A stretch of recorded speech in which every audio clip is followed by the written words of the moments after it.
ఇవాల్టి ముఖ్యాంశాలు. తెలంగాణ కేబినెట్ సమావేశం. రాష్ట్ర కేబినెట్ లో బనకచెర్లతో పాటు కీలక అంశాలపై చర్చ.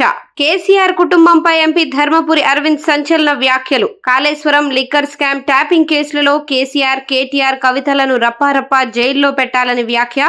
అవినీతి కేసులో బీఆర్ఎస్ నేతలను జైల్లో పెట్టకుంటే సీఎం రేవంత్ రాజకీయ జీవితం భూస్థాపితమవుతుందని హెచ్చరిక. మెదక్ ఎంపీ రఘునందన్ రావుకు బెదిరింపు కాల్. సాయంత్రంలోగా చంపేస్తామంటూ రఘునందన్ రావుకు కాల్ చేసిన పీపుల్స్ వార్ మావోయిస్టులు. ఫోన్ ట్యాపింగ్ కేసులో కీలక పరిణామం. మాజీ CS Santhi Kumari, GAD political secretary Raghunandan statement record చేసిన సిట్. రివ్యూ కమిటీ సభ్యులుగా ఉన్న శాంతికుమారి, రఘునందన్, ప్రభాకర్ రావు ఇచ్చిన ఫోన్ నెంబర్లను డీఓటీకి పంపిన శాంతికుమారి, రివ్యూ కమిటీ చైర్మన్ గా డీఓటీకి ఫోన్ నెంబర్లు లిస్టు పంపిన శాంతికుమారి.